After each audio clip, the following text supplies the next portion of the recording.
2023년 8월 20일입니다. 오늘은 예레미야 21장 말씀을 통해서 생명의 길은 어디에? 라는 제목의 말씀을 전하겠습니다. 오늘 예레미야 21장입니다. 오늘은 마지막 예레미야를 설교하는 날입니다. 여러분 큐티의 진행상 보면은 25장까지 충실히 해야 되겠지만 제가 여러분께 설교하는 예레미야는 아마 이것이 마지막이 되지 않을까 생각합니다. 예레미야의 마지막을 설교한다고 생각하니까 어느 본문을 골라야 될까 고민이 많았습니다. 그러다가 사실은 다른 장들도 많이 하고 싶었는데 21장을 제가 고르게 되었습니다. 21장의 메시지를 통해서 우리가 예레미야를 1장부터 25장까지 묵상했는데 그래도 딱 한 가지만 남긴다면 무엇을 남겨야 되는가? 그것에 관해서 이 21장을 통해서 말씀을 전하겠습니다. 딱 한 가지만 기억한다면 도대체 무엇을 남겨야 하는가? 오늘 말씀 두 부분을 나누어 설교하겠습니다. 먼저는 1절과 2절까지 해서 그렇게도 말씀하셨는데도 돌이키지 않은 유다와 그 유다의 참혹한 현실에 관해서 이야기를 할 것이고, 두 번째로 마지막 3절부터 마지막 14절까지를 통해서는 유다가 돌이키지 아니하시면 여호와께서도 돌이키지 않으신다는 것에 관하여 하나님의 그 분명한 태도에 관해서 우리가 살피겠습니다. 먼저 첫 번째 이야기입니다.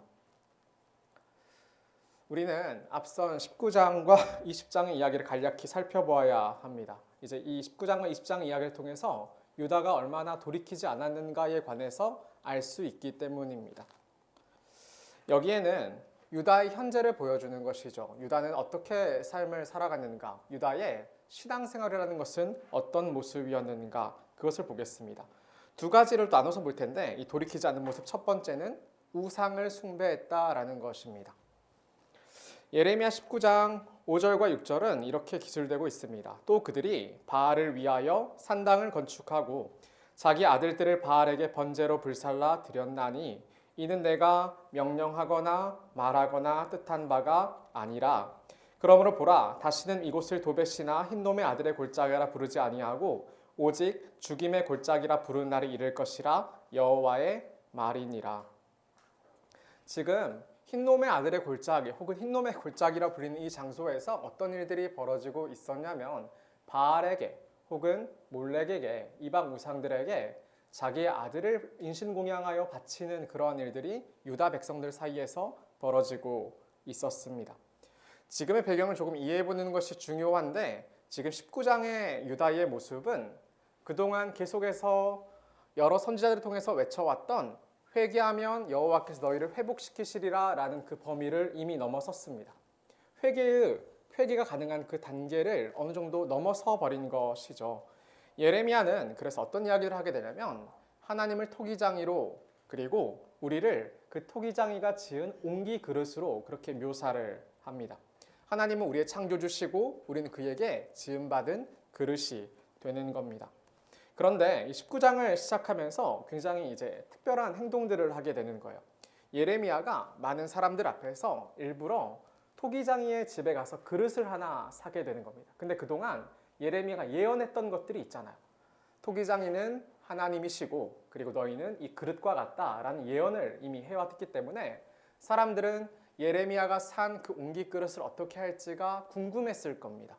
어떻게 할까? 그것이 궁금을 했겠죠. 그런데 그 그릇을 가지고 혼자 가는 게 아니라 백성의 어른들, 그러니까 그 당시에 힘이 썼던 장로들을 이야기하는 것이죠. 백성의 장로들과 뿐만 아니라 제사장 중 몇 사람과 함께 이 흰놈의 골짜기로 함께 이동을 하는 그림입니다.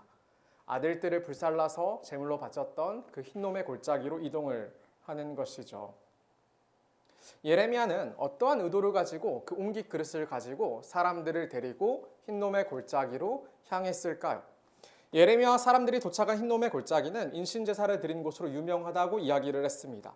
몰렉을 섬기는 도벳이란 이름의 사당이 있었는데 이 몰렉이라는 신은 청동으로 된 소가 앉아있거나 혹은 서서 있는 그런 모양을 가지고 있습니다. 근데 그 소가 손을 뻗치고 있는 모양새인 거죠. 그러면 이 청동 송아지를 불에 달구면 얼마나 뜨거웠겠습니까? 그러면 그 위에다가 사람을 올려놓는 겁니다. 그래서 그렇게 불태워 죽이는 거예요. 그렇게 인신제사를 드리게 되는 것이 이제 유다의 모습이었습니다. 끔찍하게도 자기 아들들을 바치는 것이 성행했습니다. 지금처럼 모성애나 부성애가 없었느냐고 말하면 지금과는 같지 않았을 겁니다. 그때에는 수많은 첩을 들일 수도 있었고, 그래서 그로 인해서 아들에 대한 애정이 그렇게 각별하지는 않았을 수도 있겠습니다. 유다에는 분명한 기록들이 있습니다. 히스기야의 아버지인 아하스 왕도 자기 아들을 불에 태워서 우상에 바쳤고, 히스기야의 아들인 므낫세 왕도 똑같이 자기의 아들을 불에 태워서 우상에게 바쳤습니다.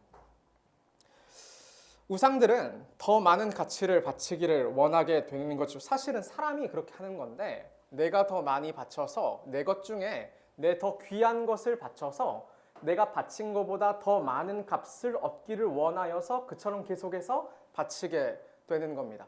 다른 사람의 생명이야 어떻게 생각하면 내 아들의 생명이야 어떻게 되든지 그 생명을 통하여 내가 잘되고 내가 복받고 내가 더 부유해지는 것이 그들에게 굉장히 중요한 목적이고 목표였던 것이죠. 근데 그게 이방인들의 문화뿐만이 아니라 유다 사람들에게도 그와 같은 문화가 전파되었고, 또 그들조차도 이방인들과 다르지 않게 자기 아들을 죽여서라도 더 잘 되는 삶을 추구했다는 것이 여기 나타난 유다의 현실입니다. 돈 때문에 사람의 목숨을 쉽게 취급하는 일들은 지금도 흔하죠. 자기 욕망을 위해서 폭력을 쉽게 이르는 이들이 아직 많은 사회입니다. 고딩 언빠라는 프로그램 언제나 언급하지만 정말로 좋아하지 않습니다. 그 어린 부모들은 아이를 방치하고 아이들에게 악영향을 끼칩니다.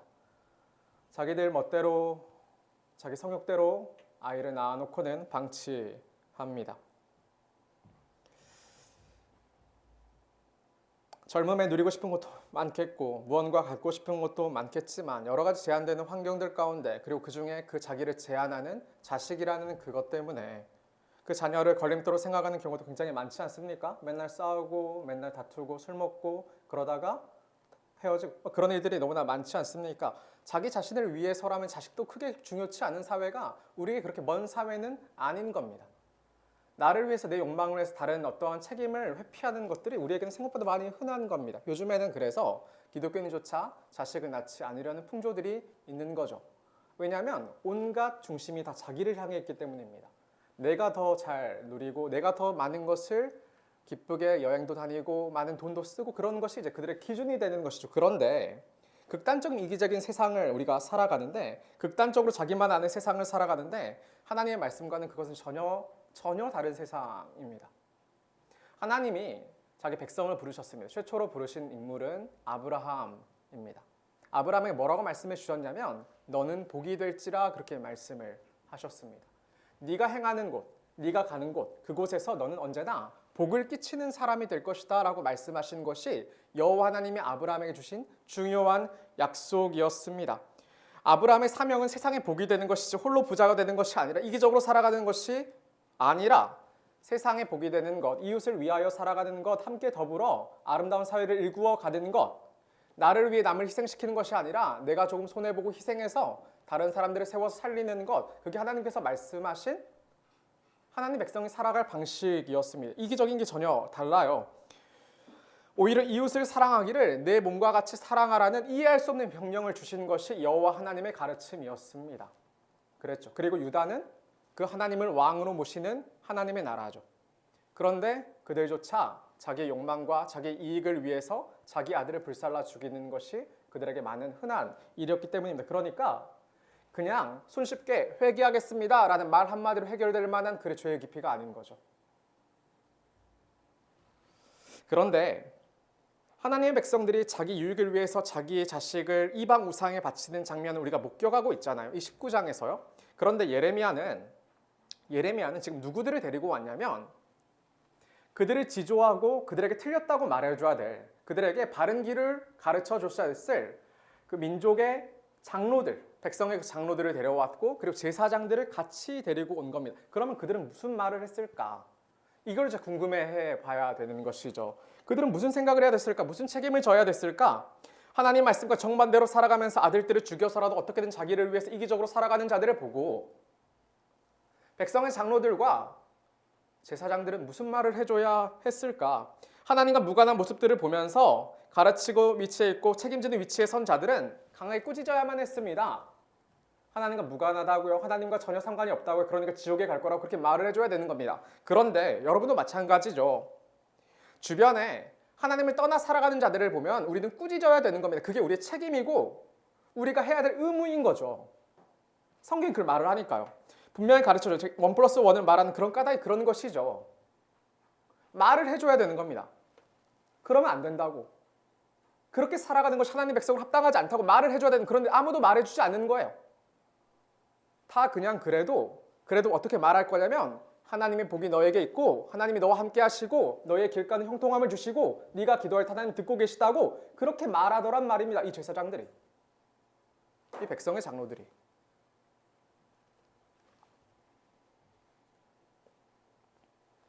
백성의 장로들과 제사장들은 꾸짖지 않고 오히려 하나님의 보호와 은혜가 그들에게 있을 것처럼 굴더란 말입니다. 예레미야는 그들을 향해서 이렇게 하나님의 말씀을 대언했습니다. 자, 7절부터 19장 7절부터 한번 읽어볼게요.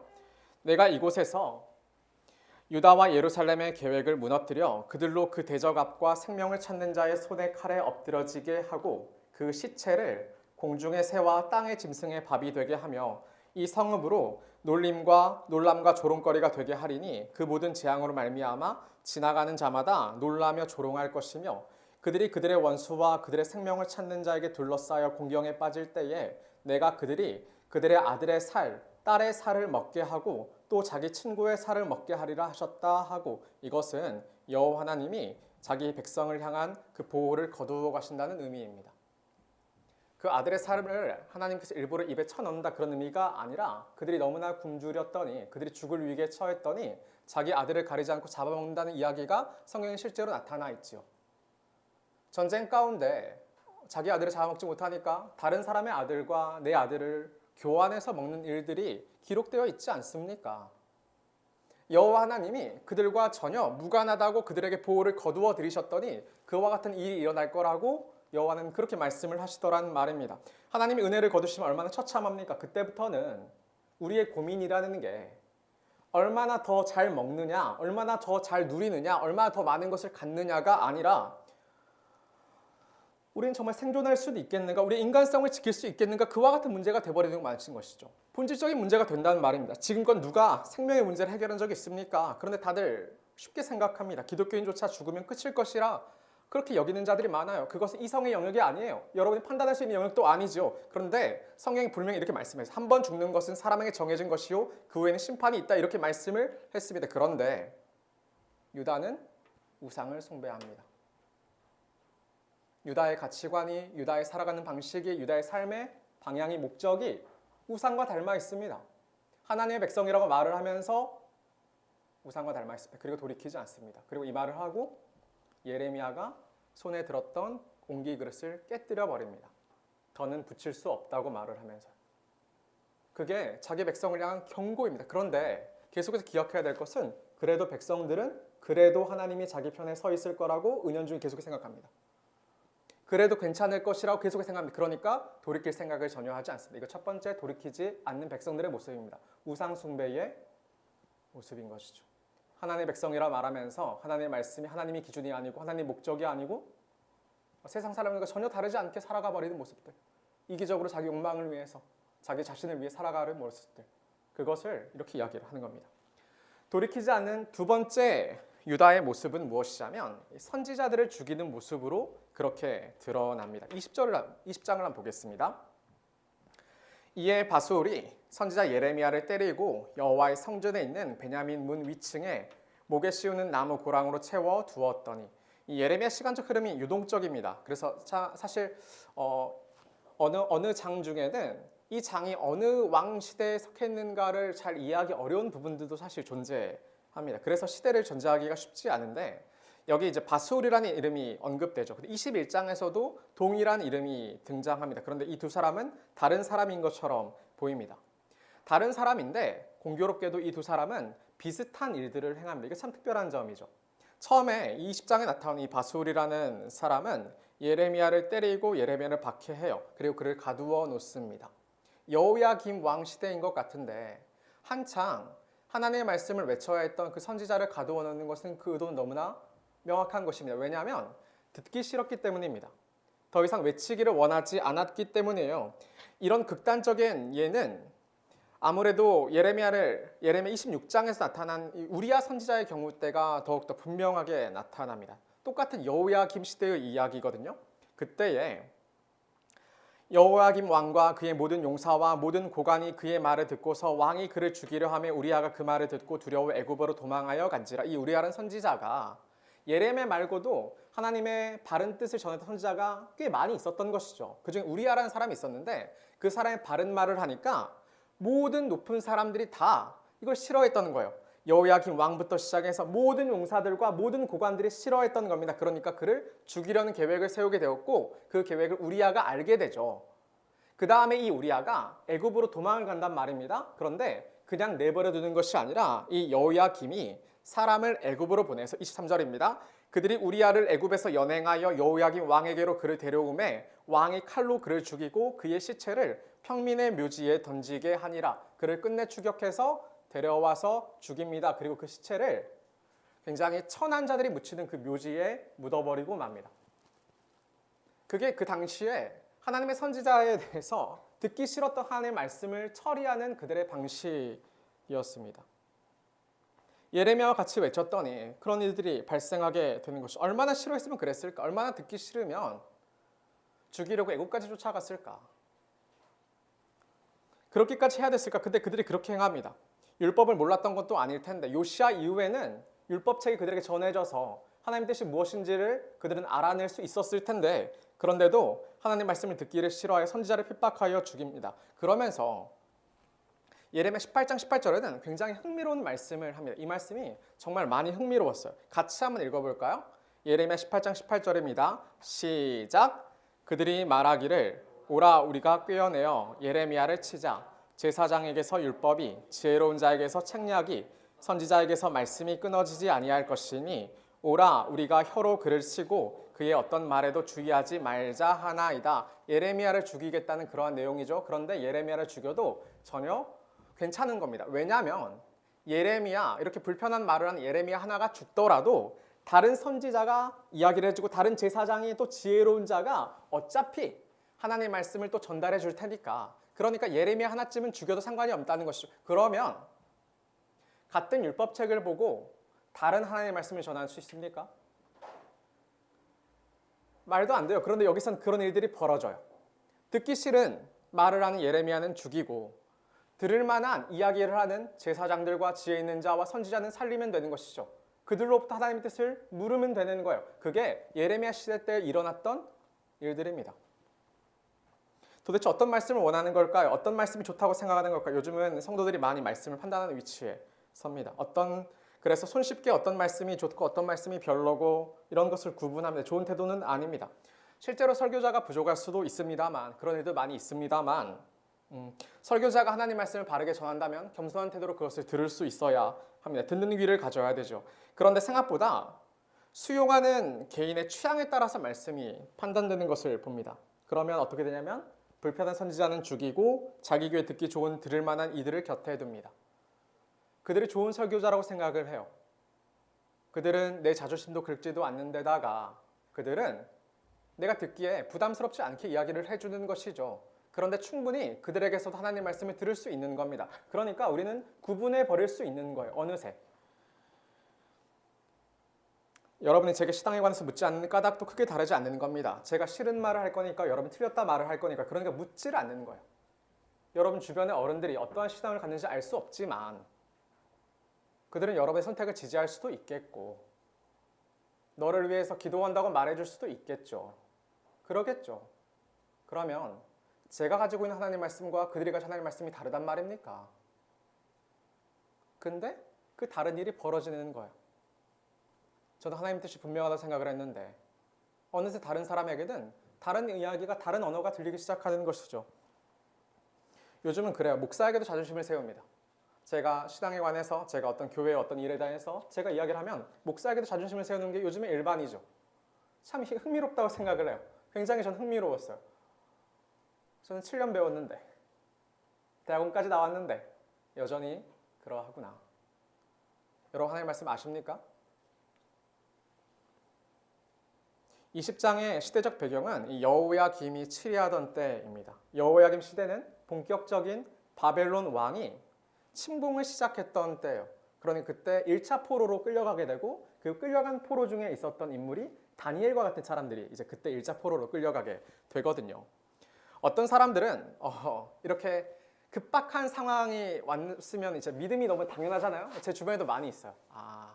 죽을 때 되면 믿겠다. 죽기 전에는 저한테 연락할 것이고 죽기 전에는 저한테 복음을 들을 것이고 죽기 전에는 믿음을 갖겠다 그렇게 생각하는 사람들이 많이 있습니다. 정말 끝에 다다르면 한계에 다다른 사람들은 믿을 수밖에 없겠다고 그렇게 생각하는 일들이 있습니다. 그런데 오늘 여기 시대를 보십시오. 전쟁이 터졌어요. 전쟁에서 패배했어요. 수많은 왕족들이 다 포로로 끌려가요. 그러는 중에도 이들은 선지자를 죽여요. 그러는 중에도 자기를 옹호하고 괜찮다고 말하는 그런 말씀을 듣고자 해요. 그게 사람의 본성이고 본질인 거예요. 자존심 세우면서 내가 틀렸다고 말하지 않는, 내 주장을 어떠한 내 판단이 내 어떤 근거가 있을 것이라고 말해주는 그러한 것들을 듣고자 하는 겁니다.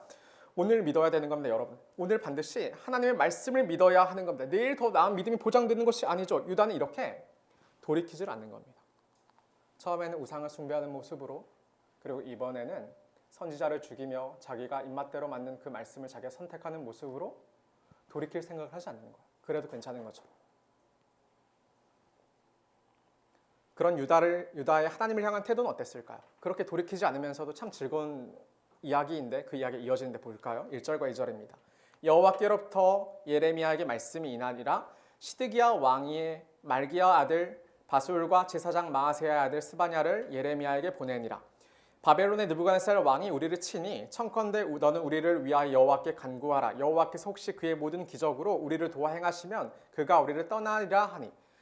시간적 배경이 건너뛰었어요. 20장에서는 여호야김 왕 때였어요. 그 다음에 여호야김, 그 다음에 여호야긴, 그 다음에 시드기야거든요. 근데 이것을 건너뛰어서 이미 21장에는 시드기야 왕 때의 이야기를 하고 있단 말이에요. 시드기야 왕 때 남유다가 멸망을 하니까 그때는 얼마나 더 참혹한 현실이 기다리고 있겠습니까? 벌써 포로는 2번이나 끌려갔고 이제는 바벨론의 군대가 나를 치면 이제 함락될 수밖에 없는 그러한 상황 가운데 있는데, 그러니까 이들은 참 재밌게도 그때 가두어놨던 예레미야에게 사람을 보냅니다. 하나님의 말씀을 물어야 되니까요. 시드기야 왕이 말기야 아들 바술과 제사장 마아세야 아들 스바냐를 예레미야에게 보내니라. 이 두 인물은 또 재밌는 인물들입니다. 말기야 아들 바술이라는 인물과 마아세야 아들 스바냐라는 인물인데, 바술은 앞선 20장과는 다른 인물이라고 이야기를 했죠. 근데 비슷한 일을 했다가도 앞에서 이야기를 했어요. 38장에 보게 되면 예레미야를 구덩이에 던져 죽이려 했던 인물이 이 바술이라는 인물입니다. 그런 인물이에요. 구덩이에 빠졌더니 그가 이제 올라오지 못해서 그곳에서 굶어 죽을 거라고 이야기했던 인물이 이 바술이라는 인물입니다.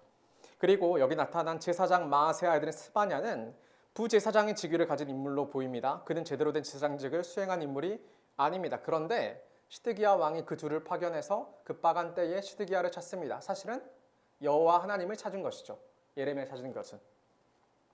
그토록 선지자의 말을 듣지 않지만 결국에 구원을 위해서는 하나님을 찾을 수밖에 없는 것 아닙니까? 그런데 우리는 이를 통해서 무엇을 보냐면 돌이키지 않지만 그래도 나를 구원할 것이라 생각하는 그와 같은 태도를 보는 겁니다. 그 끝에도 돌이키고 찾았어야죠. 회개하고 눈물로 찾았어야죠. 자기의 삶을 후회하며 찾았어야죠. 그런데 그 삶이 그렇지 않더란 말입니다. 하나님이 언제나 너를 편실하고 하나님 너를 사랑하신다고 너를 버리지 않으실 거라고 매번 그런 이야기는 듣고 있으니까. 그러니까 돌이키지 않고, 그런데도 돌이키지 않은 채로 여호와 하나님 찾아서 나를 구원해달라고 그렇게 간구해요.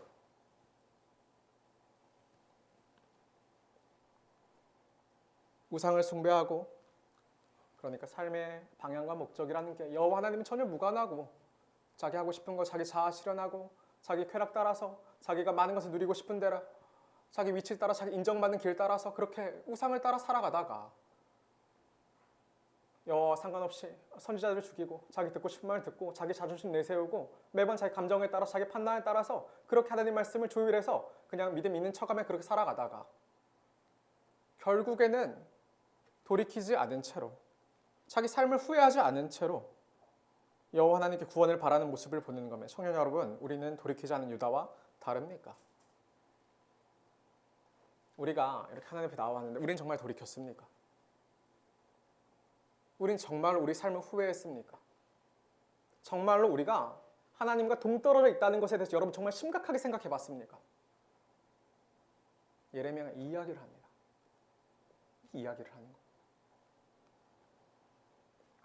바벨론의 느부갓네살 왕이 우리를 치니 청컨대 너는 우리를 위하여 여호와께 간구하라. 여호와께서 혹시 그의 모든 기적으로 우리를 도와 행하시면 그가 우리를 떠나리라 하니. 예전에 히스기야 왕 때에 아수르의 왕 사네립이 쳐들어왔을 때 18만 5천 명을 하나님이 기적적으로 죽여서 물리치신 것처럼 그와 같은 기적으로 우리를 도와주시리라, 그걸 기대하면서 찾아왔다는 것이죠. 이게 첫 번째 이야기입니다.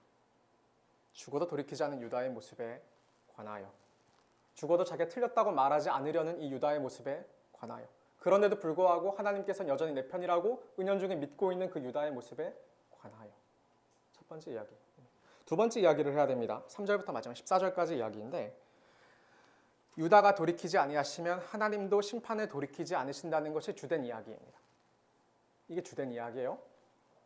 여호와 하나님은 돌이키지 않으시면서도 구원을 바랐던 이 시드기야의 이 요청에 대해서 이 예레미야에게 이렇게 답을 하셨습니다. 그게 이제 3절부터의 이야기인데, 앞선 2절에서 시드기야가 하나님께 그 기적을 바랬다고 했지 않습니까? 그 기적적인 하나님의 그 전능한 이해할 수 없는 권능과 힘을 통하여 자기들을 구원해달라고 그렇게 원했던 것이죠. 근데 4절부터 보게 되면 이렇게 말씀을 하세요. 자, 4절부터 읽어볼게요. 이스라엘 하나님 여호와께서 이와 같이 말씀하시되, 보라, 너희가 성 밖에서 바벨론의 왕과 또 너희를 애워싼 갈대아인과 싸우는데 쓰는 너희 손의 무기를 내가 뒤로 돌릴 것이요 그것들을 이 성 가운데 모아드리리라. 내가 든 손과 강한 팔 곧 진노와 분노와 대노로 친히 너희를 칠 것이며 내가 또 사람이나 짐승이나 이 성에 있는 것을 다 치리니 그들이 다 전염병에 죽으리라 하셨다 하라. 이렇게 말씀을 하고 계셨습니다. 4절에서는 유다가 바벨론과의 전쟁을 대비해서 모아온 수많은 전쟁 무기들과 물자들이 다 소용없게 만드실 것이란 이야기이고, 5절부터 6절은 하나님이 바벨론의 손을 빌어서 유다를 치시지만 결국에는 내가 친히 너희를 공격하시겠다는 이야기를 하고 있는 겁니다. 2절에서는 하나님의 그 기적 같은 놀라운 능력으로 말미암아 우리를 지켜달라고 이야기를 하셨는데, 그 크신 하나님이 그 강한 능력을 가지고 누구를 대적하실 거냐면 자기 백성 유다를 대적하시겠다고 말씀하시는 것이 여기 말씀이실 것이죠. 시드기야에 대한 여호와 하나님의 응답인 겁니다.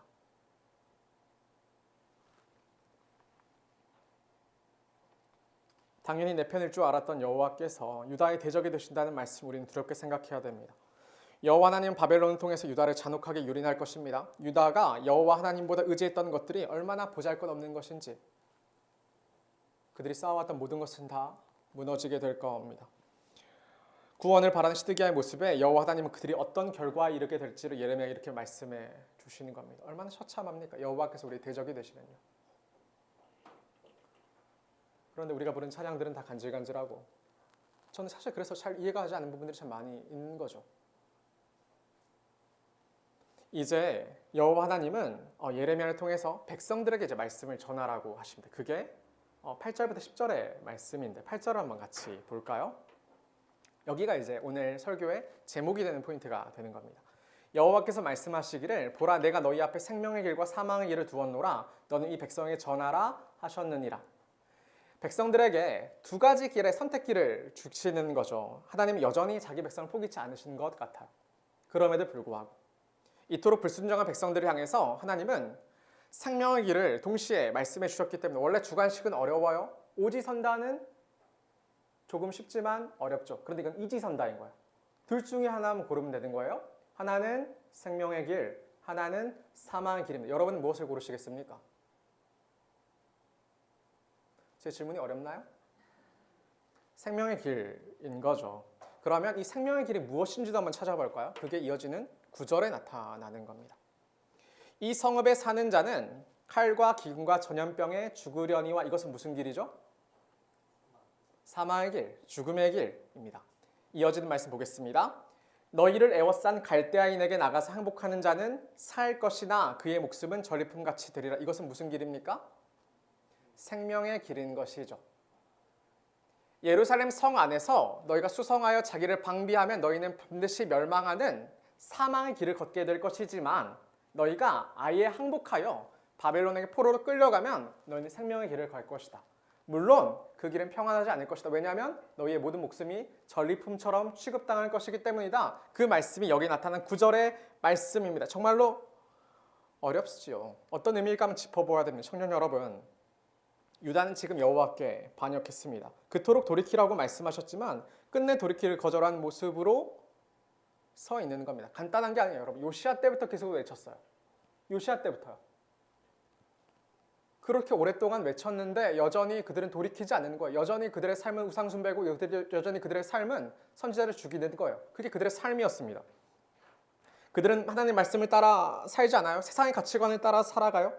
말씀을 듣기 싫은 것은 듣지도 않고 멋대로 살아가요. 그러면서 여전히 하나님이 자신을 구해 주시겠지라는 생각 가운데 살아가는 자들입니다. 하나님은 그런 자들을 향해서 분노를 발하셨는데 그 분노는 바벨론인 것이죠. 그러면 이 바벨론이 쳐들어올 때 유다는 어떻게 행했어야 됐습니까? 여러분, 제가 어릴 때요. 여러분은 저랑 비슷한 나이대 청년들은 맞고 자랐겠죠? 그렇죠. 저 어릴 때는 맞고 자랐어요. 저 학교에서도 맞았고 집에서도 맞았는데 중학교 선생님이 너는 어떻게 때릴 때마다 빠지질 않느냐 라고 말하셨던 게 기억이 나는데 말뚝박기 이런 거 하다가 맨날 맞으니까 그런데 집에서는 제가 언제 이후로 매를 안 맞았냐면 중학교 2학년 이후로 매를 안 맞았어요. 아빠는 원래 안 때리셨고 엄마가 때리셨는데 중학교 2학년 때 엄마가 매를 휘두르는데 제가 손으로 낚아챌 수 있을 거라 생각을 하는 거예요. 낚아챘는데 그때부터 제가 엄마보다 힘이 센 거죠. 저는 엄마의 이 매에 저항할 수 있는 힘이 생기니까 맞을 이유가 없게 된 거예요. 그러니까 제가 그 매를 낚아챘어요. 그러면 저는 잘한 겁니까? 제가 왜 그랬을 거라 생각하세요? 왜냐하면 제가 잘못하지 않았다고 생각을 했거든요. 그 정도로 잘못하는 거라고 생각해 본 적이 없는 거예요. 매를 맞을 정도로 제가 그렇게 큰 잘못을 저질렀다고 생각하지를 않은 거예요. 그러니까 저는 매를 맞기를 거절한 거죠. 제 잘못에 대해서 후회나 회개나 제 잘못이 얼마나 커다란 것에 대한 그런 생각이 전혀 없었던 거예요. 그냥 매를 맞기 싫었던 거예요. 그게 지금 유다의 모습인 겁니다. 유다의 모습이에요. 유다는 뭘 잘못했는지를 그렇게 이야기했는데 몰랐고 잘못했다 하더라도 그게 그렇게까지 커다랗게 컸날 문제일까를 전혀 생각하지 않았습니다. 그래서 그들은 바벨론을 향하여진 여호와 하나님의 매를 거절합니다. 그런데 그럼 안 되는 거죠. 유다는 매를 맞아야 됐습니다. 그게 하나님이 베푸신 생명의 길이었거든요. 내가 얼마나 커다란 죄를 지었는가를 그들이 감내하는 것에 관하여서 틀렸다고 인정해야 했습니다. 여호와 앞에 엎드려야 했습니다. 그게 무엇이 생명의 길이냐면 항복하는 것입니다. 매를 맞는 거예요. 우리 죄를 돌아보고 두렵게 생각하며 얼마나 하나님께로부터 멀어져 왔는지, 하나님의 자녀라고 하면서 하나님 얼마나 무시하고 무지했는지 그걸 고백해내야 되는 거예요. 사실 지금도 그렇잖아요. 우리 삶의 방향의 목적에 하나님 계십니까? 우리 30년 넘게 신앙생활 했는데 그래 본 적이 없는 거예요. 믿음이 어렵다고 믿음이 내 삶을 방해한다고 말하기에 앞서 정말 여러분 그렇게 살아본 적이 있습니까? 근데 그래 본 적이 없는 거예요. 우리가 한 번도. 어릴 때부터.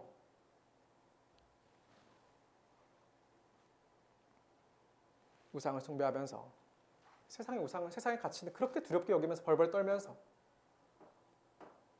학교 지각하는 건 그렇게 두려워하면서 학원 빠지면 큰일 날 것처럼 그렇게 굴면서 하나님에 관해서 얼마나 가볍습니까? 그게 우리인 거죠. 그게 유다인 겁니다. 하나님의 말씀을 기피하고 혐오하는 이 하나님의 백성들은 자기의 죄를 인정해야 했습니다. 이것이 바벨론에 항복하는 것이고 여호와께서 말씀하신 생명의 길입니다. 우리가 얼마나 죄를 지었는 죄의 심각성과 깊이를 온몸으로 인정하는 겁니다. 그것이 고통스럽다 할지라도. 그 인정이 여러분의 삶을 뒤바꾸어 놓는다 할지라도, 그 인정이 여러분의 삶에서 누리고 있는 것을 빼앗는다고 할지라도 그게 여러분에게 베풀어진 생명의 길인 것이죠.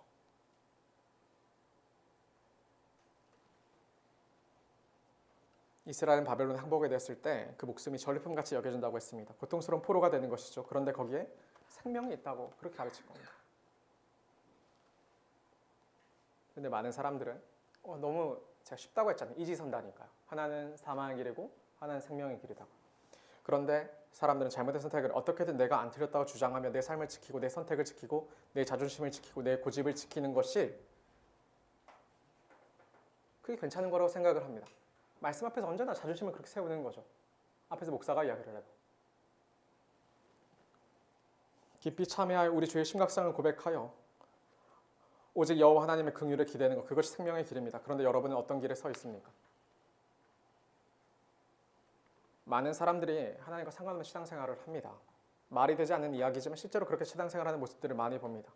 그들이 매번 요구하는 것, 하나님께 요청하는 것은 하나님 말하지 마세요. 제 말을 들어주세요. 그게 그들의 요구죠. 하나님 저에게 더는 요구하지 마세요. 그러나 제 욕망을 들어주세요. 하나님의 뜻이 아니라 내 생각을 지지해달라는 요구입니다. 하나님을 믿으라 했더니 우리가 그토록 오랜 시간 신앙생활을 한 줄 알았는데 우리 삶에 여호와 하나님에 대한 경외가 없다는 진실은 두려운 겁니다. 하나님에 대한 친근함만 제가 옛날부터 이야기해요. 하나님에 대한 친근함이 쓸데없다고. 친근함만 남아요. 제가 나는 주의 친구라는 찬양 싫어한다고 이야기했어요. 싫어하는 게 좀 많아 보이지만 그렇게 많지는 않은데 이제 그 중에 몇 가지 나는 주의 친구랑 다윗처럼 춤을 출 거야 뭐 이런 것만 주로 안 좋아하는데 그런데 생각을 해보란 말이에요. 유다는 그냥 나라가 아니라 하나님의 나라를 대변하는 겁니다. 여호와 하나님이 그들의 왕으로 계시고 여호와 하나님의 말씀이 그들의 기준이 되어서 그들은 하나님 나라가 이 땅에 실현된 곳이어야 하는 것이죠. 하나님 나라의 공평과 정의가 그 판결과 사랑이 그곳에 있어야 되는 겁니다. 그런데 전혀 그게 달랐던 겁니다. 여호와께서 이와 같이 말씀하시는 다윗의 집이여 너는 아침마다 정의롭게 판결하여 탈취당한 자를 압박자의 손에서 건지라. 그리하지 아니하면 너희 악행 때문에 내 분노가 불같이 일어나 사르리니 능히 끌 자가 없느니라. 너희가 하나님의 나라인데 너희가 하나님의 나라답게 하나님의 말씀을 기준 당해서 그렇게 정의와 공평을 세우지 않으면 너희를 향해서 불을 지필 것이다. 그 불을 능히 끌 자가 없을 것이다. 교회가 하나님의 나라인 거죠. 믿는 여러분의 가정이 하나님의 나라인 거죠. 그런데 온전합니까? 그렇지 않다란 말입니다.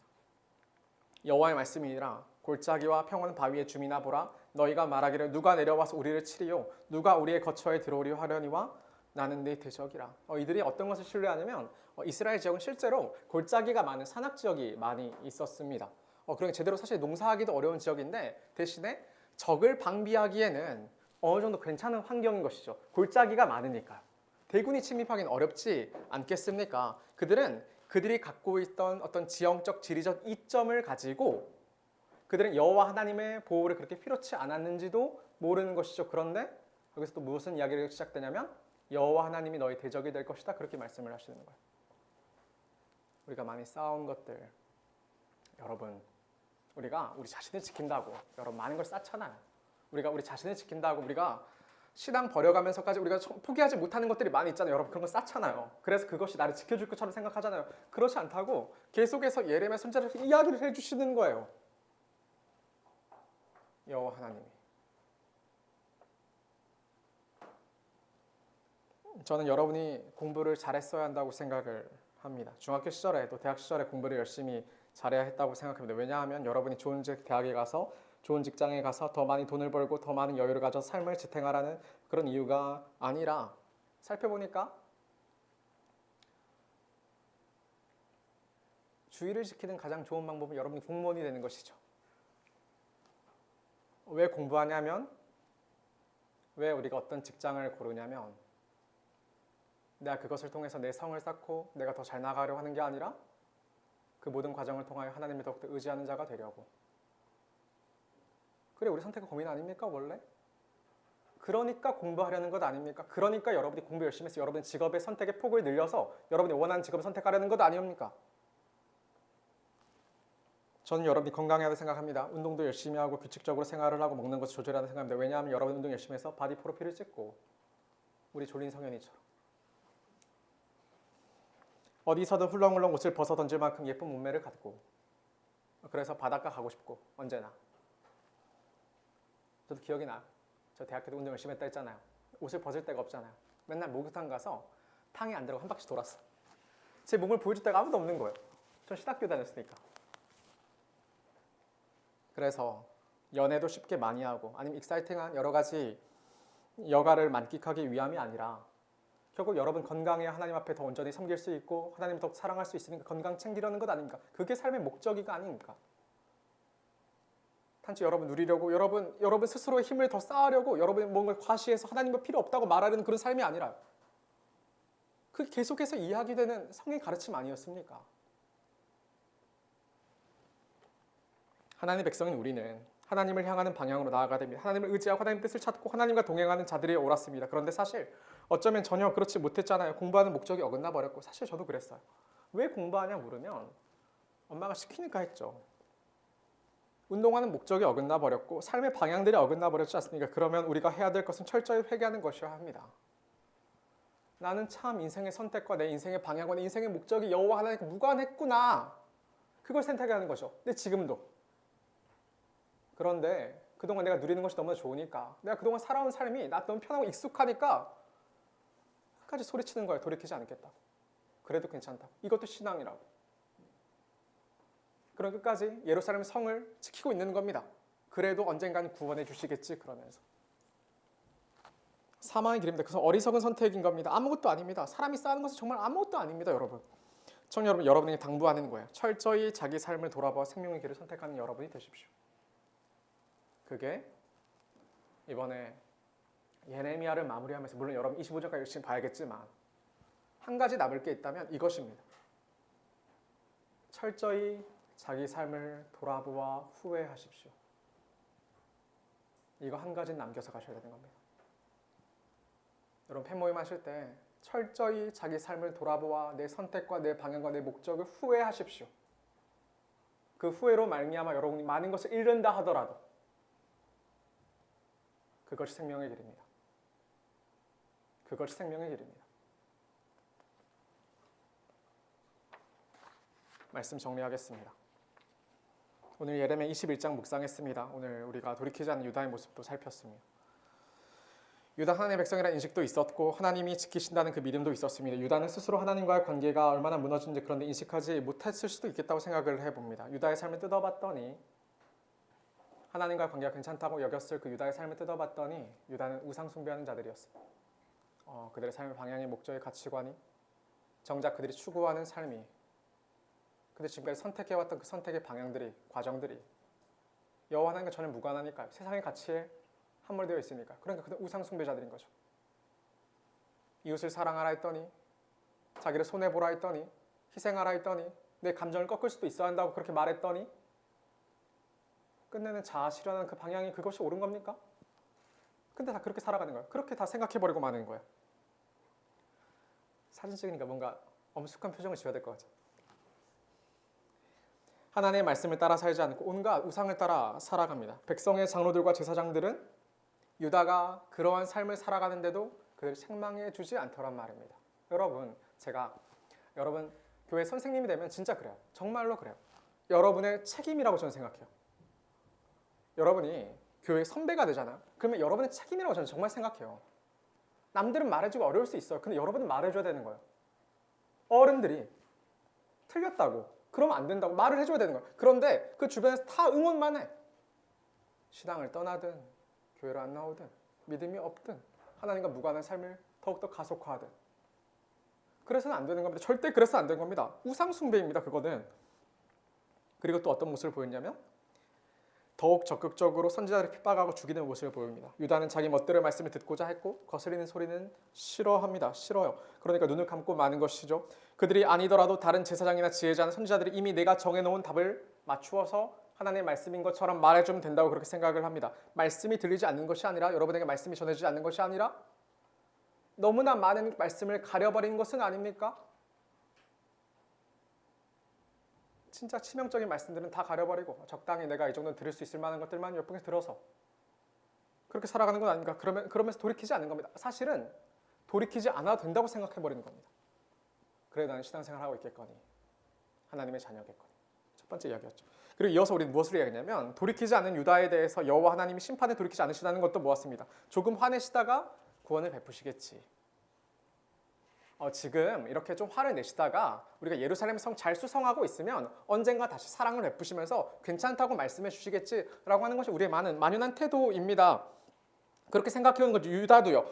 우리가 말씀에 순종하는 것도 조금 어려워하고 약간만 순종해도 대충 순종해도 순종하는 것만 그 모양새만 조금 갖춰도 우리는 어느새 칭찬해주고 격려해주기 바쁘니까. 사실 그렇잖아요. 얼마나 칭찬해줘요. 저 고등학교 때까지 제 적용이 뭐였는 줄 아세요? 오늘 집에 가서 설거지하기였어요. 우리 선생님 너무 칭찬해주지. 너무 칭찬해주지. 그게 지금 생각하면 난 도대체 무엇을 했는가? 고등학교 때까지도 적용이 하나님을 경외하는 것이 아니라 집에 설거지 한번 하고 하면 그것이 순종인 것 마냥. 말씀을 분명히 기억하십시오. 여러분이 돌이키지 않으면 여러분 정말 돌이키지 않잖아요. 여호와 하나님이 여러분을 향한 심판을 절대로 돌이키지 않으십니다. 분명히 그렇게 하십니다. 그런데 그러는 중에 여호와 하나님이 여러분에게 심판하시는 것처럼 보이는 그대로 흘러갈 것 아닙니까? 인생이. 그러니까 내 삶이 완전 망한 것처럼 내 삶이 하나님이 정말 나를 도와주지 않으시는 것처럼 흘러갈 때가 있을 것 아닙니까? 근데 그때 여러분에게 그냥 아무런 길이 없는 게 아니라 그때 여러분에게 하나 또 주어진 생명의 길이 있단 말입니다. 그게 뭐냐면 바벨론을 항복하는 거예요. 내가 이거 인정하면 내가 지금까지 누려왔던 건 포기해야 되고, 내가 인정하면 내가 지금까지 주장해왔던 내 삶의 방향들 내가 틀렸다고 그것을 고백할 수밖에 없는 거고. 그런데 그래야 되는 거지. 그게 생명의 길인 겁니다. 청년 여러분, 우리 진짜 보잘것없는 인생 살아요. 우리 건강하다가 어느 순간 아프면 우리 아무것도 못해요. 우리 건강하다가 우리 아무런 무슨 경제적인 어떤 충격을 받잖아요. 우리 정말 다 그러기예요. 아무것도 아니잖아요, 우리. 그런데 우리가 무엇을 알아서 그렇게 하나님의 말씀과 그렇게 동떨어져 살아남는가? 하나 남기는 겁니다. 여러분, 하나 남기는 거예요. 뭐 남길 거냐면 내 삶을 돌아보아 철저히 후회내는 것, 이거 하나 남길 겁니다. 예레미야 마치면서.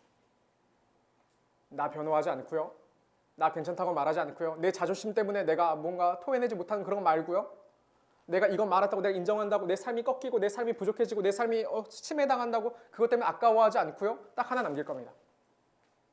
말씀 앞에서 내 삶을 철저히 돌이키고 후회하는 것. 그거 하나 남길 겁니다.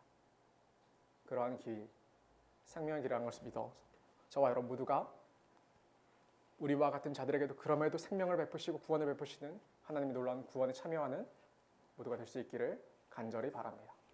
우리 말씀을 놓고 기도하겠습니다.